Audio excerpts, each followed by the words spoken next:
Hello and welcome back to the Claytonix Media Splash.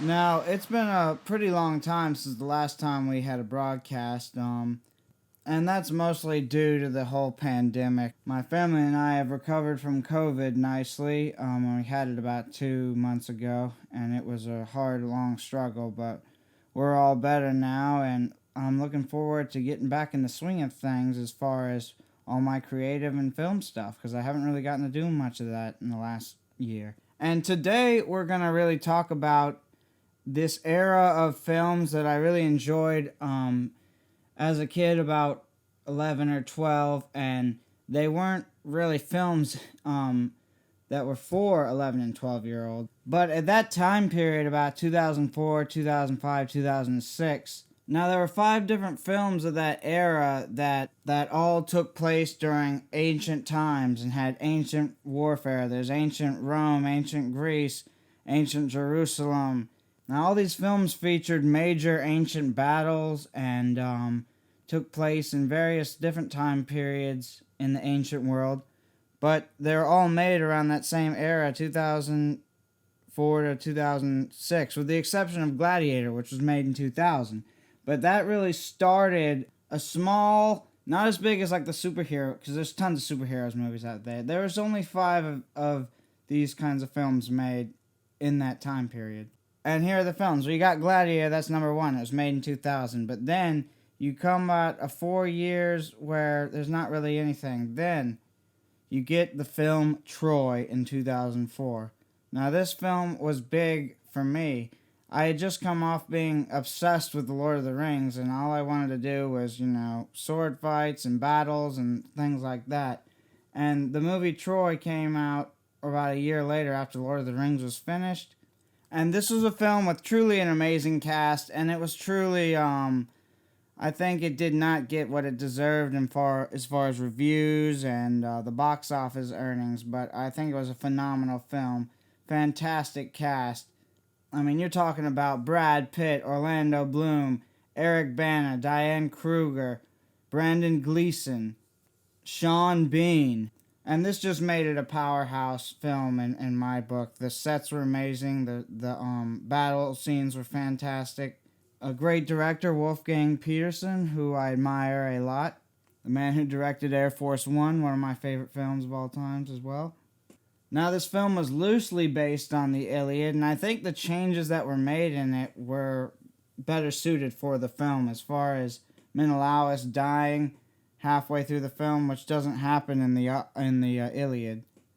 And I think for a story like that to work as a film, the changes that they made needed to be made. There has to be some kind of heroism. And now, I didn't see this movie in theaters because, well, I was 11 years old, but my parents let me watch it after we rented it from the old Blockbuster, and I remember we watched it about 3 or 4 times that weekend just to get our money's worth out of it, because you had to take the film back. And I remember just enjoying the hell out of it. I hadn't even read the Iliad yet or knew anything about the Iliad, but, years later, when we read the Iliad, I'm like, oh yeah, Troy. Of course, that upsets teachers, because they're like, nothing in the movie is like the story, and blah, blah, blah. But, there's only a few things that were major changes, and I think they were improvements as far as converting a story that's thousands of years old into a modern-day theatrical film. Now, Troy really started that 2-year hiatus of great films that took place in the ancient world. And another film that took place in the ancient world that came out the same year, which was the film Alexander. It starred Colin Farrell, Angelina Jolie, Val Kilmer, and other notable great actors, including Christopher Plummer, who played Aristotle, who was a tutor of Alexander's in his younger days. And thinking back, it must have been some kind of rivalry going on there, because you got Troy and Alexander coming out in the same year. Troy, of course, that takes place thousands of years before Alexander, and may or may not have been true. Alexander was actually a true story. We know what happened to him and how he conquered half of the world.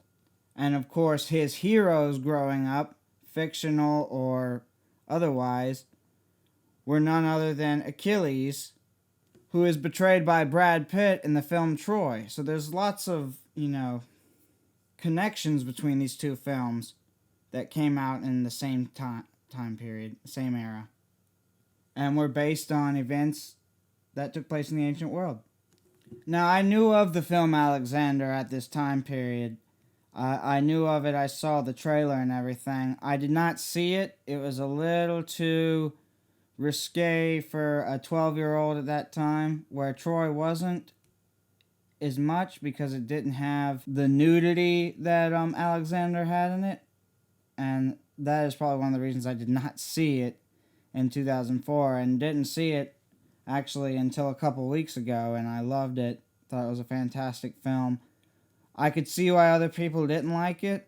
I could see the pacing was kind of weird, how it would jump from, one event in his life to another, and it was like tied in by a narration by the wonderful Anthony Hopkins. But I after seeing it watching it multiple times, I really liked it, because after not really liking it, not really understanding it at the first viewing.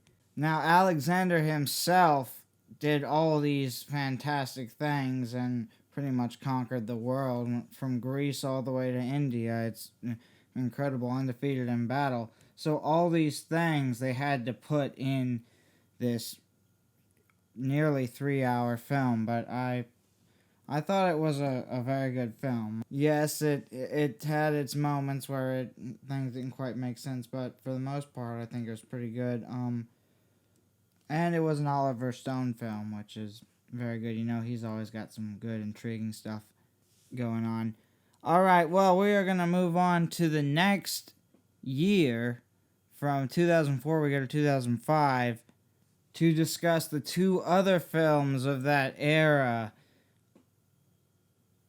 On one hand, you've got the movie King Arthur, which was based on an actual true story, but not the story of King Arthur we all know and love. It was actually of a Roman legionnaire by the name of Artorius. And it stars Clive Owen, Keira Knightley, Owen Grunfeld, Mads Mikkelsen. Just a really good cast as well for that film. And I remember seeing it in theaters in 2005 with my grandparents. And, of course, the rest of the day I was playing, knights and pretending I was a knight with a stick in my hand in the woods, doing all kinds of stuff. And my grandparents. But, yeah, fantastic era of films. And that's another one that's on that list. And another film in that era, the year 2005, Kingdom of Heaven, starring Orlando Bloom and Eva Green. Great film. I did not actually see this one when it came out, because it was, it was one of those things that was kind of a little bit too risque for me. But I did see it when I was in high school, and I really loved it. I thought it was a great story of, rags to riches. Like that. Nobody becomes a knight, defends his home, defends the people of Jerusalem. And, Orlando Bloom's always going to be good. And that, he was in his absolute prime at that point, coming off of Lord of the Rings, Pirates of the Caribbean, Troy the year before, and then now this Kingdom of Heaven. And I encourage you to watch it if you haven't watched it, because it is a fantastic film. And last but not least, we come to the final film of that era that I'm going to talk about, and that is 2006's 300, Zack Snyder film. But yeah, when this film came out, it was so different and so just out of this world compared to the other stuff that was coming out at that time, especially just like the coloring and the effects, and then using kind of this blend of fiction into the actual historical story. Was really cool. Alright, and now we will talk about the film Gladiator. It came out in 2000, so a little bit before these other films that came out 2004, 2005, 2006. But I do think this was kind of the first breakthrough film, and then other filmmakers realized, okay, we have the budgets now, we have the things, the effects, the set pieces that we can do now, that we can really make a realistic looking period piece from the ancient Roman times. And then I think after that movie was so successful and the Best Picture winner, a couple years went by, and then we get Kingdom of Heaven, Alexander, 300. So, and then that was kind of it. It kind of fizzed out after that. And I haven't seen really films that, besides like Game of Thrones and stuff, which I wouldn't really put that in that category anyway, because it's not a period piece. It takes place in a different world. And it's not a movie. But yeah, that's about 4 or 5 films from that little era that were fantastic. And if they try to do ancient films like that today, I don't know. I haven't seen that ones that were as good as those. If you found any other ones that, might go into that category, feel free to let me know in the comments section, and I will check those out. Alright, well, that's going to wrap it up for this episode of the Claytonix Media Splash. I'm Clayton Christopher Wood, your host, and we will be back soon, hopefully with a guest. We'll see as the vaccinations get going and stuff. Now, we will see when we can bring a guest on, but I'm hoping to have one next episode. I'd like to say thank you for all the listeners out there, and hope you're having a sick afternoon. See you later.